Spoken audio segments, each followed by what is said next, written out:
we remain steadfast in our commitment in delivering local news that matters. Stories that inspire. Enriching the lives of Filipinos in the Philippines and across the globe. This is your GMA Regional TV. Buong puso para sa Pilipino. Ito ang GMA Regional TV. Balitang Southern Tagalog. Magandang hapon mga kapuso. Narito na ang balitang Southern Tagalog. Hatid namin ang mga pinakamalaki at pinakahuling balita sa Timog Katagalugan. Live mula rito sa GMA Batangas Station, ako po si Ace Medrano. Ako naman po si Ivy Saunar Gasang. Franz Ruiz hindi pa tiyak kung hanggang kailan makukulong sa Senado ayon kay Senator Tolentino. Samantala, LV Vergara masaya sa itinatakbo ng kaso at nagpasalamat sa mga testigo. Narito ang report ni Paul Hernandez. Diretso na sa kustodiya ng Senado si Franz Ruiz, ang among nagmaltrato umano sa kasambahay ni si LV Vergara. Kasunod yan ang ikatlong Senate hearing ng magmosyon si Senator Jinggoy Estrada na ipasight in contempt na ang amo. Pero ayon kay Senator Francis Tolentino na chair ng Senate Committee on Justice and Human Rights, wala pang pinal na desisyon kung hanggang kailan siya rito.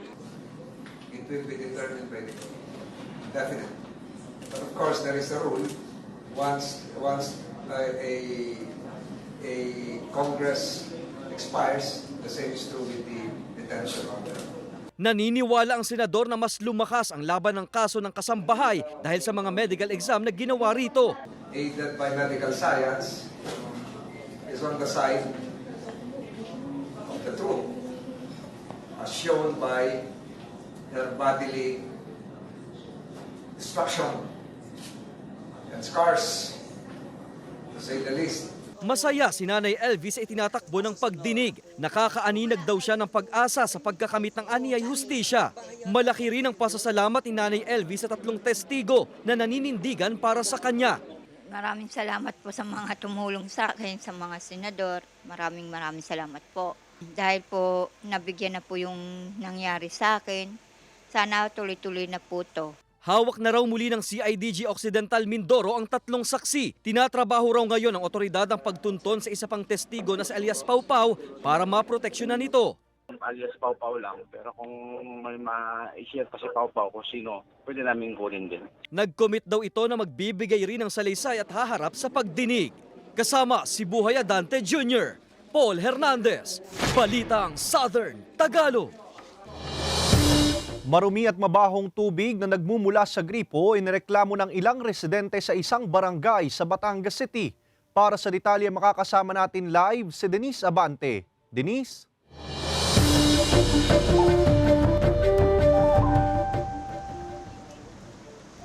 Ace, perwisyo na raw kung maituturing para sa ilang mga residente ng Barangay Paliocan West ang mabaho at maitim na tubig na umano'y isinusupply sa kanila ng Paliocan West Rural Waterworks. Hiling nila ang agarang solusyon para dito.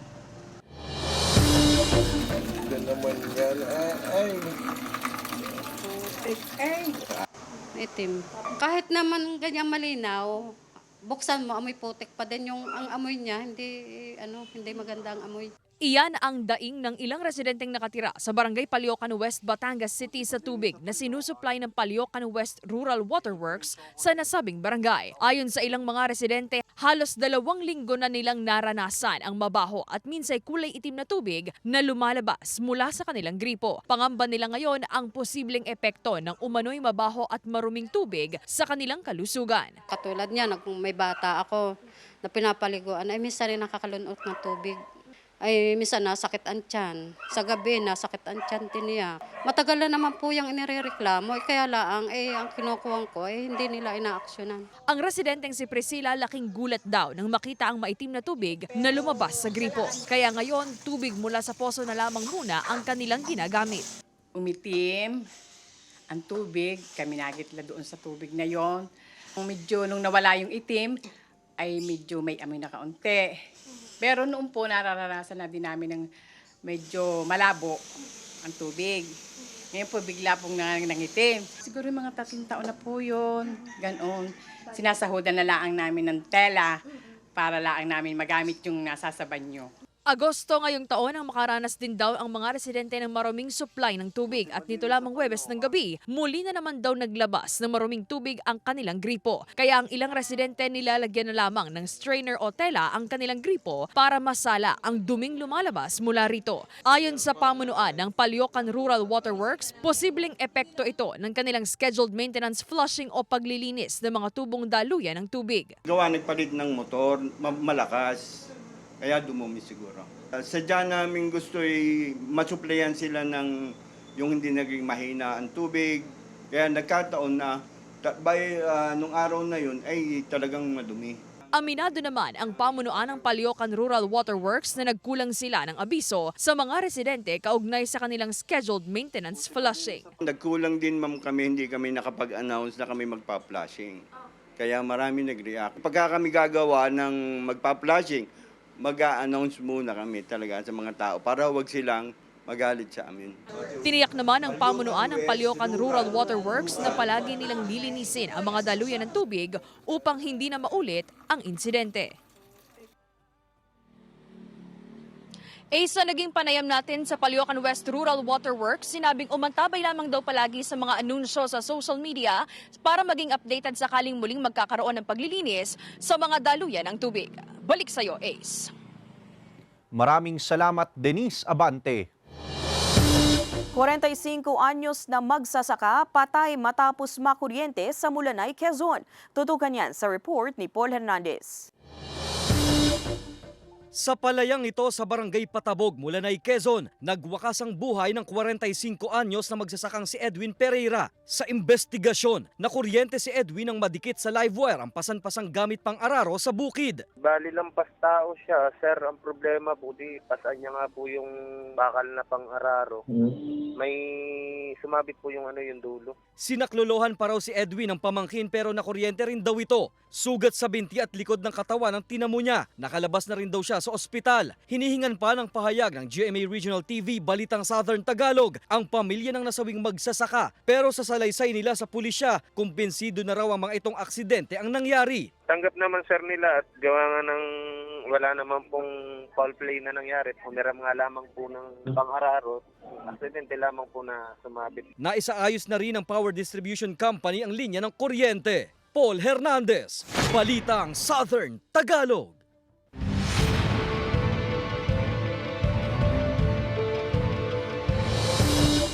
Barangay Santa Rita Carsada sa Batangas City may pinakamaraming bilang ng kandidato sa darating na eleksyon ayon sa COMELEC.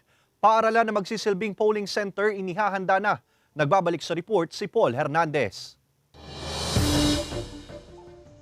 Sa listahan ng certified and official candidates ng barangay and SK elections ng COMELEC, lumalabas na Barangay Santa Rita Carsada ang may pinakamaraming kandidato sa Batangas City. Mahigit 80 ang magtutunggalian sa 4 na posisyon. Kaya pinaghahandaan na raw ng Santa Rita Elementary School ang dagsa ng mga boboto. Ginagawa po namin yung talagang all the preparations needed, like sinisigurado namin na ang classroom na gagamiting polling precincts ay talagang okay. Sa Unity Walk and Peace Covenant signing kamakailan, maagang binigyang pugay ng COMELEC Batangas ang DepEd at mga gurong tatayo bilang electoral board sa eleksyon.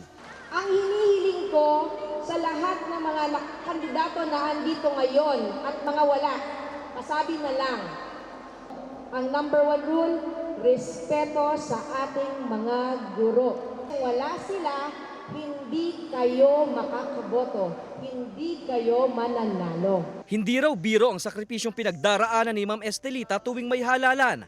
Dahil manual ang BSKE, dadaan sa orientation program ang mga guro. Ayon sa DepEd Batangas City, pina-finalize pa ang schedule nito. Bagamat walang itinuturing na areas of concern ng Batangas City Police, may tinitingnan lang daw silang mga lugar sa lungsod. Binibigyan natin ng konting attention because of yung ibang mga kaganapan din na nangyari previously, although hindi naman siya election-related. Hindi na idinetalye pa ang partikular na 5 barangay na ibinahagi ng pulisya. Kasama si Kel Ravaca, Paul Hernandez, Balitang Southern Tagalog. Good news mga kapuso, naghahanap ang Kapuso Network ng Master Control and VTR Automation Engineer, Technical Assistant, TV Transmitter Technician, vision mixer, AM/FM studio technician, electromechanical engineer at iba pang posisyon na makikita sa inyong TV screen.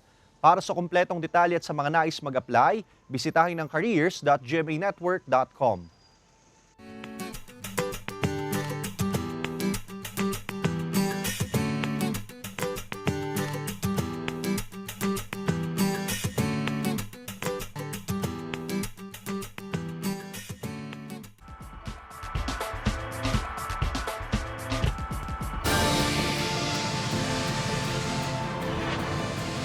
Ito ang GMA Regional TV, Balitang Southern Tagalog.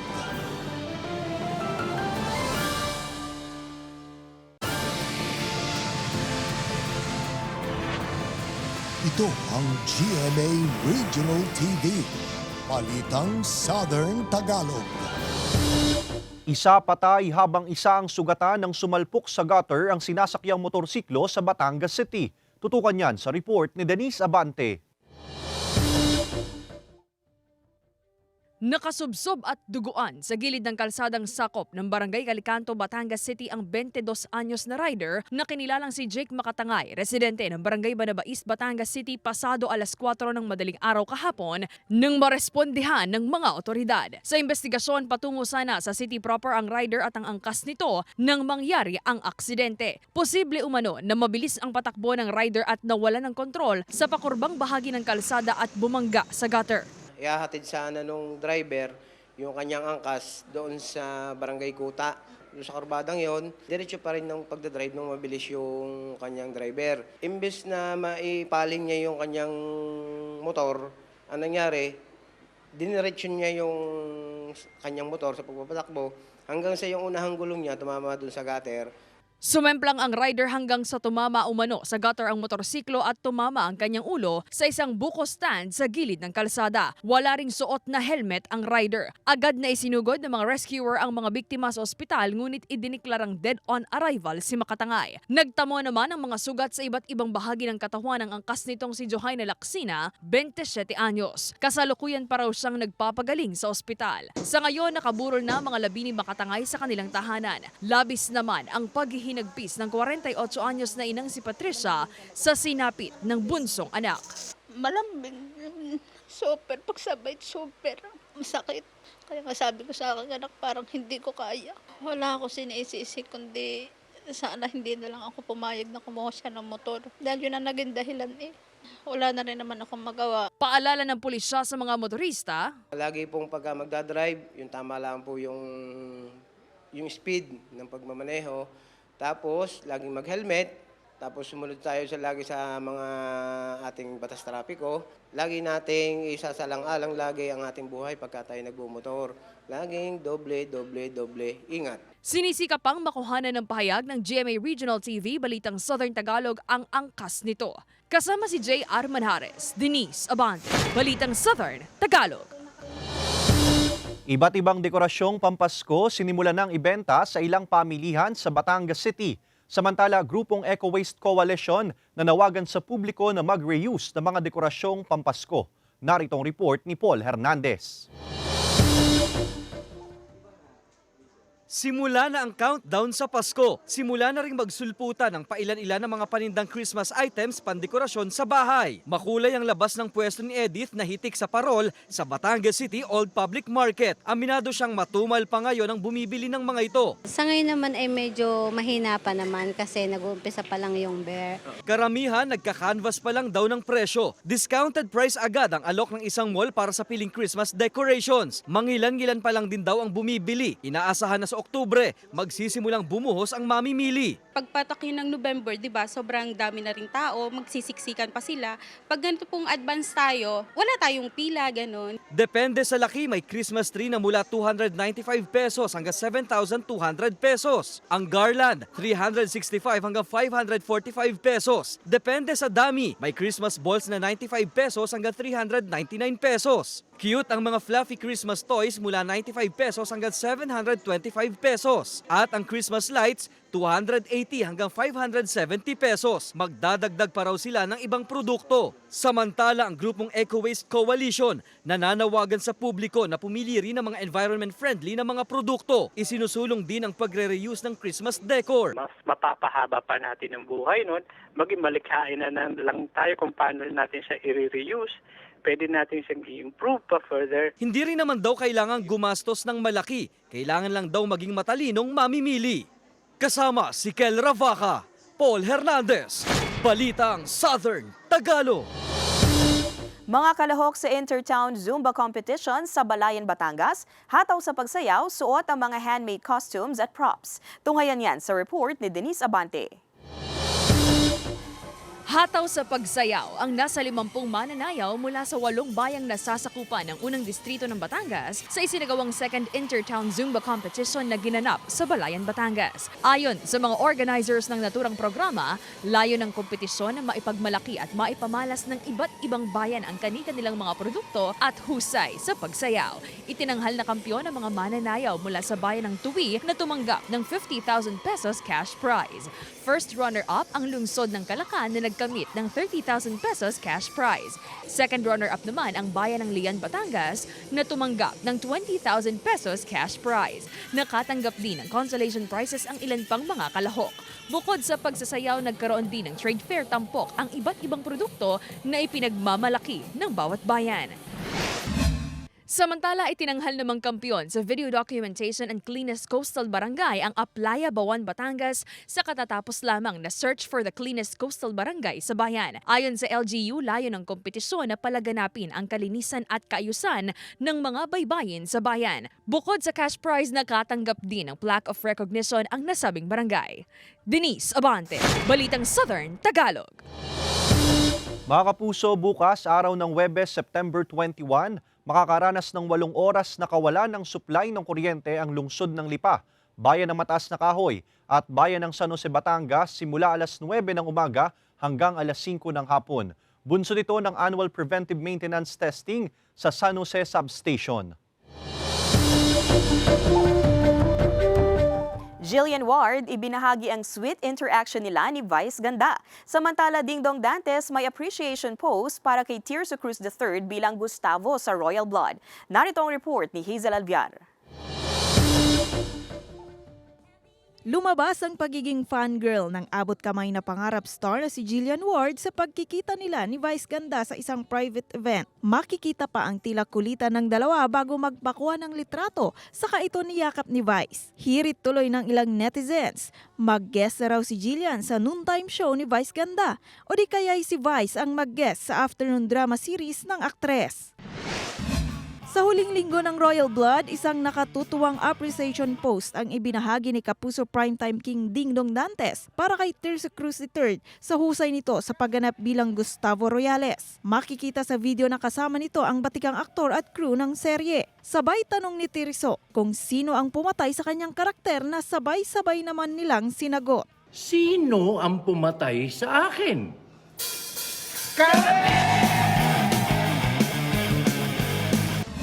Samantala sa maging sino ka man, muli na namang malalagay sa panganib ang buhay ni Monique.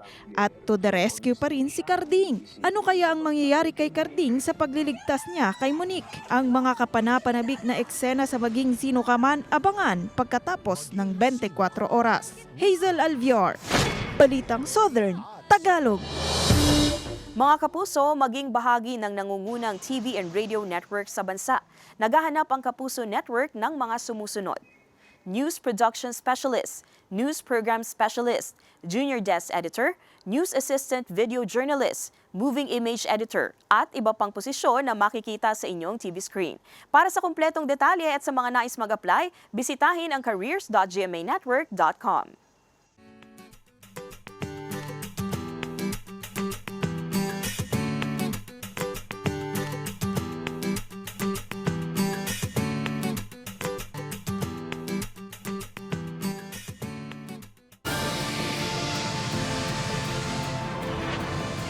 Ito ang GMA Regional TV, Balitang Southern Tagalog.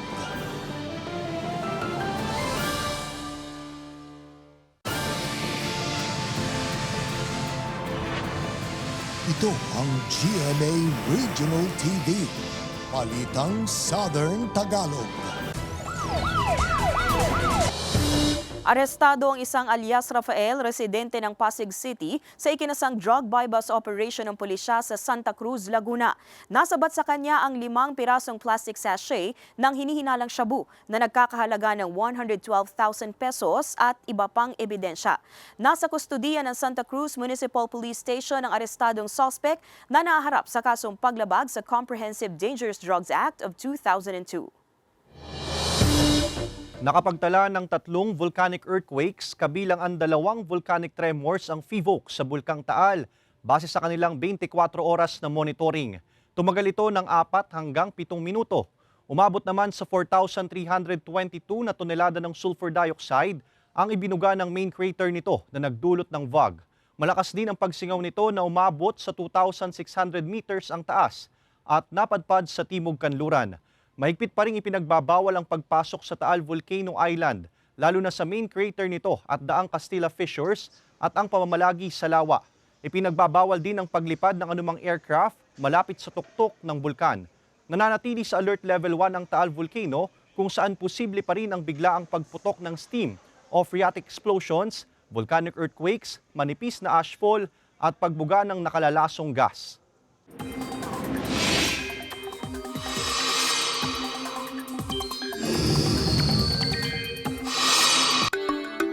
Mga kapuso, wala pa ring epekto ang habagat kaya mainit at malinsangan ng panahon sa ilang bahagi ng bansa.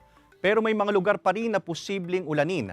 Apektado pa rin ang Intertropical Convergence Zone o ITCZ ang Mindanao habang may tsansa naman ng localized thunderstorms sa iba pang bahagi ng bansa.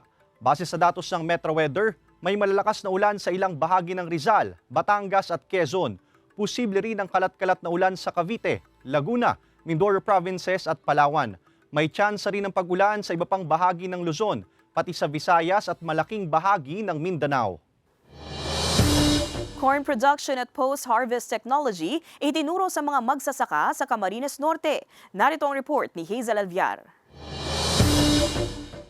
Matagumpay na naisagawa ng Office of the Provincial Agriculturist Camarines Norte ang training on corn production and post-harvest technology sa ilang piling magsasaka sa bayan ng Mercedes at Vinsons. Pinondohan ito ng Agriculture Training Institute ng Department of Agriculture. Yan yung pinaka-goal talaga ng OPAG, ng DA.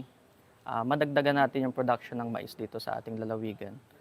So sa kasalukuyan, pataas po yung production natin ng mais and base po sa records namin.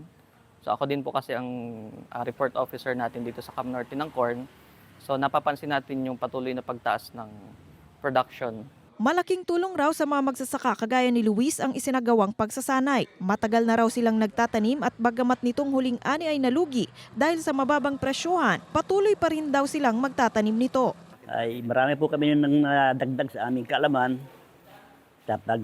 tungkol sa pagmamaisan. Bukod sa kaalaman, nabigyan din sila ng pataba at pestisidyo. Tinalakay din sa naturang pagsasanay ang tamang pagtrato sa mga insektong dumadapo sa mga tanim na mais. Bilang kasing farmer, dapat alam natin kung bago tayo mag-spray or mag-conduct ng paraan para sila mapuksa, dapat alam natin kung anong klaseng insekto yung ating pupuksain. Either ito ba ay talaga nakakasama or kaibigan natin mga farmer. Samantalang bahagyang pagbabaraw ng presyo ng mais mula sa 14 pesos per kilo hanggang 11 pesos ay bunsod ng bumabang demand. Pero sa kabila nito ay mas lumalaki pa raw ang sektor ng white and yellow corn na malaki ang nagiging ambag sa ekonomiya ng bansa.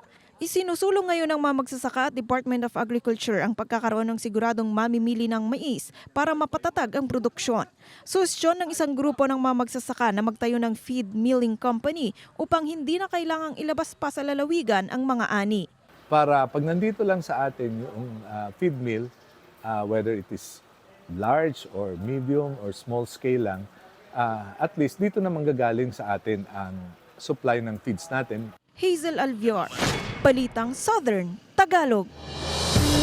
Mga kapuso, bukas araw ng Huwebes, September 21, sa pagitan ng alas 9 ng umaga hanggang alas 5 ng hapon, makakaranas ng kawalan ng supply ng kuryente ang bayan ng Padre Garcia, Rosario at Taysan, Batangas. Simula alas 9 ng umaga hanggang alas 5 ng hapon, bunsod ng manual load dropping.